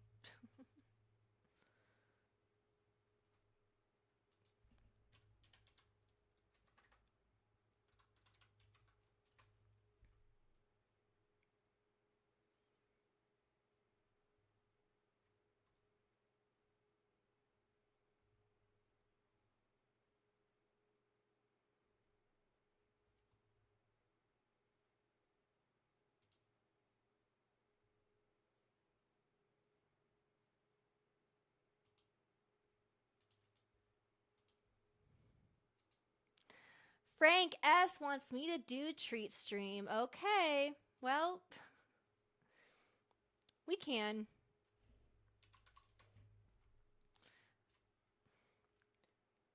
Frank S got me sushi last time I streamed, and it was very nice of him, and I really appreciated that.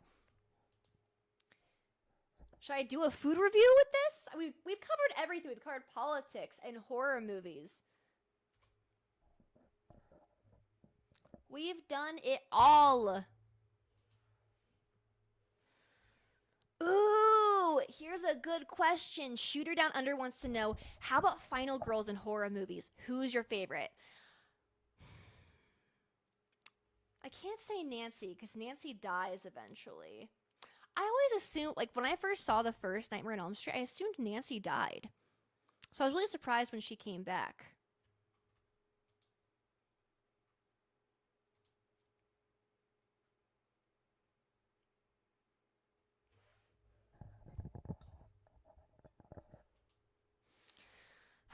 I feel like saying Sydney is so typical, but I do love Sydney. Laurie Strode's great too, but I really hate the dynamic between Michael Myers and Laurie Strode. I'm gonna have to go to Sydney. Is Andy considered a final girl from Chucky's series? No, because he dies in the series. He dies in the TV show, which I still think was a huge mistake. I still have issues with the TV show. The TV show kind of goes against Chucky's own lore, and that's where I kind of... Also, if I'm going to be real about the Chucky series, I love the Chucky franchise. I love the Chucky franchise, and when the series first came out, I thought, oh my gosh, yes, a series, this is great. The problem with the Chucky series is that Chucky is different from the other slashers in the sense that the other slashers movie, you're rooting for the victim to beat the slasher. But in the Chucky franchise, the first 3 movies, you're kind of like, oh yeah, I hope this kid gets away from Chucky. But then you go into Bride of Chucky, and you kind of get the perspective of Chucky himself. And that's why I liked Chucky a lot, was because you have this snarky type of character you get the perspective through, who's just downright evil. The man's literally trying to avoid dying because he knows he's going to hell. Like, he believes in a god, he believes in all that, he knows he is so bad he's going to hell, so he's trying to avoid death and going to hell. And I like that you get his perspective and not just the people running from him. And the problem with the series is it kind of goes back to the victim. It just feels like Chucky's not the star in his own show. It feels like the stars are these like teenagers who I know, like, we've never seen in past movies, obviously, because they're teenagers and this is a new thing. I feel like if you were going to do a series, the focus should have been on Andy and like Chucky and that. Also, I don't understand what the series is in a lot of the movies that came after Seed of Chucky, right? Tiffany breaks up with Chucky. At the end of the Seed of Chucky, Tiffany takes over, Jennifer Tilly's body, right? Tiffany is now Jennifer Tilly. She has her 2 kids, and she has left Chucky. And Glenn opens a birthday present, and it has Chucky's arm in the box. And it's presumed that the arm attacks Glenn. But, it's very clear that Tiffany broke up with Chucky. Tiffany Valentine says, she's like, you're crazy, dude. You want to stay a doll? I'm just trying to live a normal life and raise my kids. Like, what are you doing? Like, what's wrong with you? So she breaks up with him. and then she goes back down the path of like helping him do like get revenge on Andy and all these other things. Like, it just doesn't make sense to me. Like, when did Tiffany take Chucky back? You never explained that, Don Mancini. You never explained that. Don Mancini, I want answers now.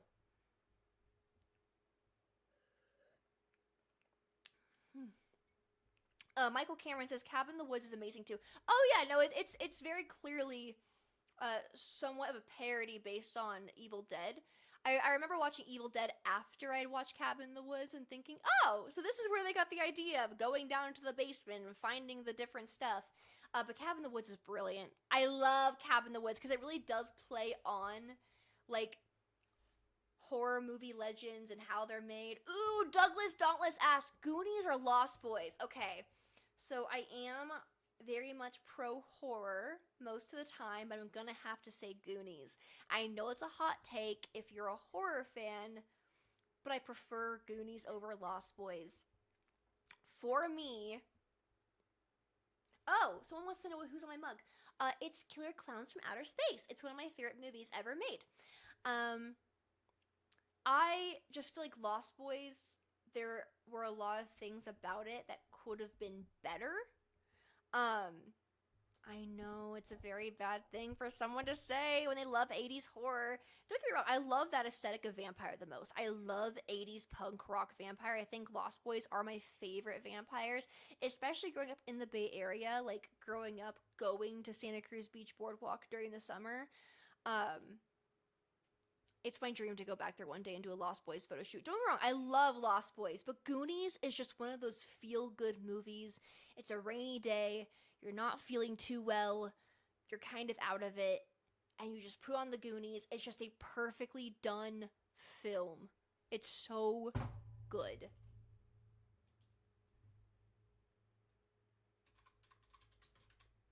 Although there is one issue with the Goonies I never thought about. So at the end of the movie, when they find all of the gems, right? They find all the jewels. Don't they have to sell said jewels in order to get the money to pay their mortgage?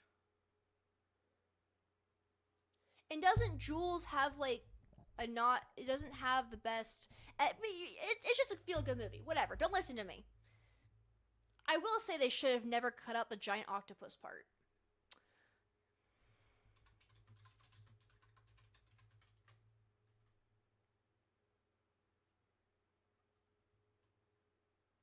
Also, at the end of the movie, when Chunk is like, yeah, Sloth is just gonna come live with me and I'm gonna take care of him,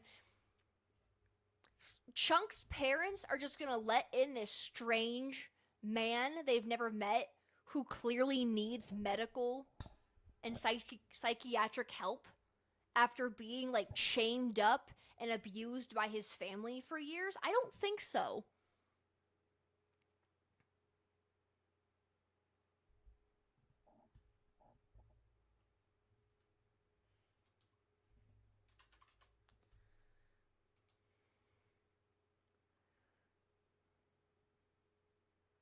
Joshua Rose says E.T. is better than the Goonies. Ooh, I feel like they're kind of, like, matched. I like anything from Spielberg, honestly. I like Spielberg.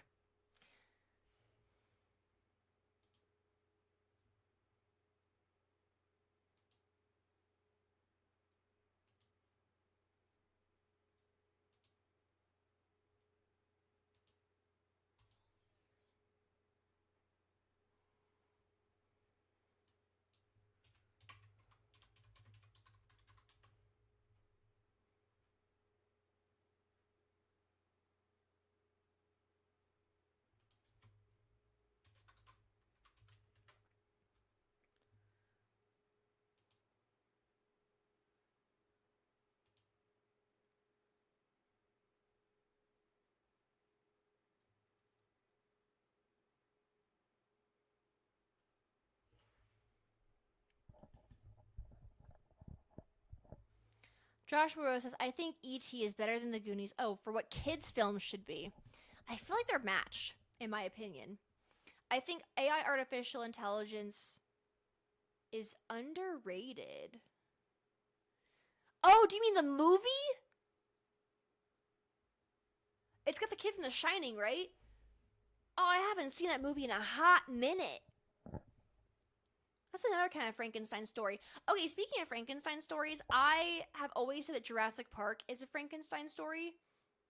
Like, if you really think about it, you've got this guy, Dr. Hammond, who was like, hey, I bet I can make dinosaurs come back to life through science, through the magical world of science.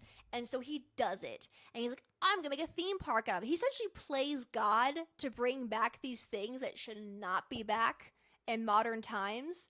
And everything goes wrong. And the dinosaurs are not the villain of Jurassic Park, by the way. They're just doing what dinosaurs do. And by the way, yes, Jurassic Park is in fact a horror franchise until it became Jurassic World. Jurassic World was never needed. We never needed to go past the original Jurassic Park trilogy. I'm sorry. I don't care about Jurassic World. I think it's just a bunch of... It goes against its own lore. It goes against its own story. It goes against the whole universe. It does not need to exist. That's just me. But... yeah, Jurassic Park is a Frankenstein story. Because everybody who watches it blames the dinosaurs for, eating people. But it's like, no, the dinosaurs are kind of just doing what they would do in their time, in their environment. Like, ooh, food. This is how I'm going to survive. Because back in the ye olden times, before us humans existed, Tyrannosaurus Rexes, they weren't getting a goat put on a rope for them every day so they could eat it, right? So of course, naturally, in the teeny tiny T-Rex brain, they're going to think, I need to get as much food in my stomach as much as possible. Look at these weird things running around on 2 legs. Let me go get it. Tastes like chicken. Which is a little weird to think about, considering that chickens are the most closest thing to modern dinosaurs, essentially. Well, modern velociraptors. If you raise chickens, you're basically raising velociraptors. Do you guys ever think about that? I do all the time. It's one of the reasons I want chickens. I miss having chickens so much. When I was back living at my parents' house, my mom had chickens, and so we just always had eggs whenever we wanted. But they're basically like tiny little velociraptors in the palm of your hand.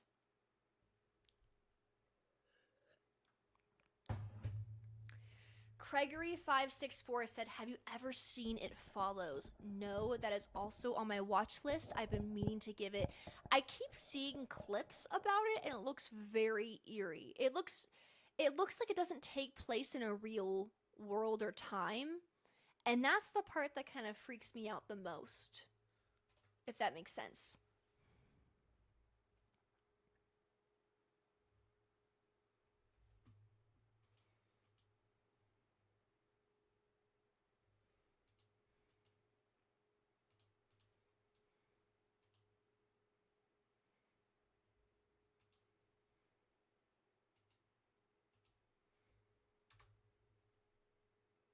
Frank S. says I should check out Nightmare on Elmo Street. I want chickens, but I live on an Air Force base. They will not let me have chickens. So, sucks to suck.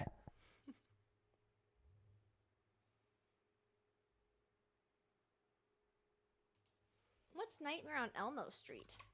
Let's watch it together, shall we?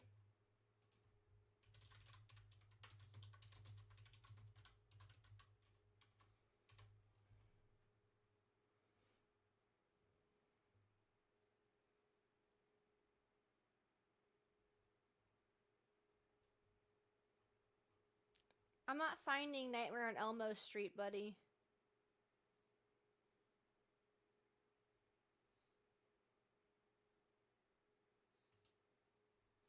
Wait, is it a game?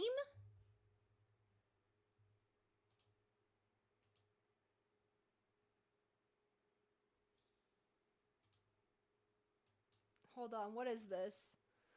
Hold on, we're watching this together.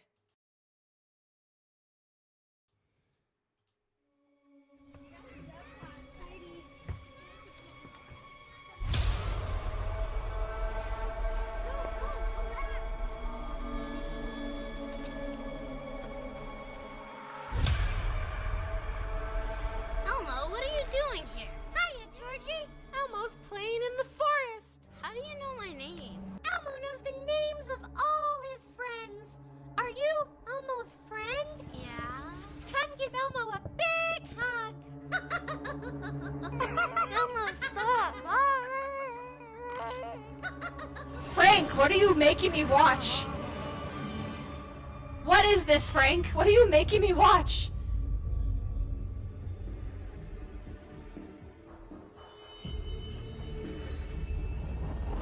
What is this? Racism towards this wacky Sesame Street neighbor has been on the rise. Ever since he was caught leaving Epstein's Island red-handed, don't let that...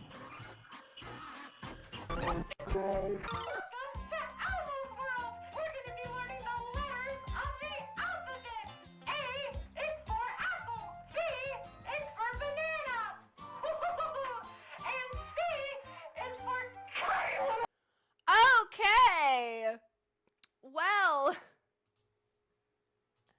thank you so much for sharing that with us, Frank S.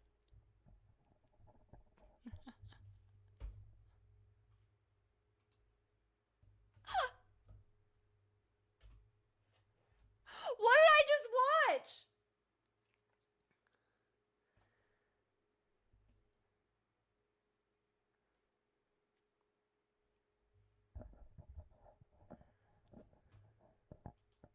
Frank, what was that?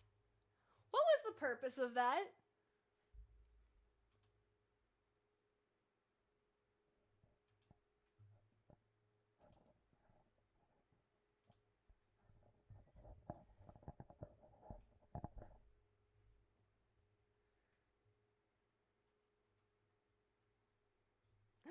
It's okay, Frank. Take me out for dinner again and then I'll appreciate you. I can't wink, I'm sorry. I tried to wink.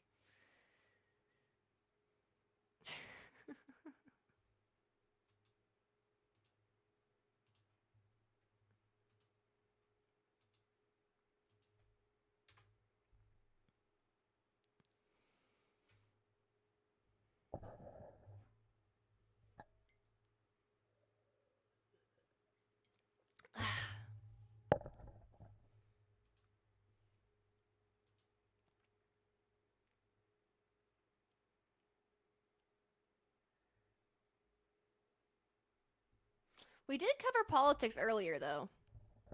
Kind of. Would you count that as politics?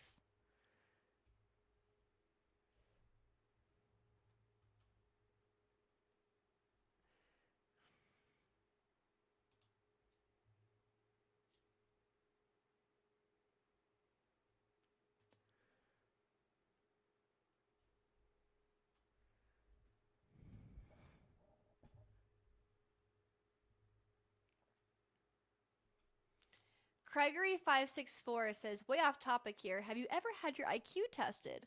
Not in a very, very, very long time. I've had people ask me to do an IQ test on stream, but none of the ones online are very accurate. I think you actually have to go and get it, like, tested in person. Joshua Rose says people keep comparing to the Iran raid as Top Gun Maverick. Yeah, can we not? That's such a weird thing. It's just like Top Gun, bro. Dabian says, my apologies, Ashton, but I have to go to bed. Good night. Take care. It was really nice talking to you. Enjoy the rest of the stream. Oh, thank you so much. Good night.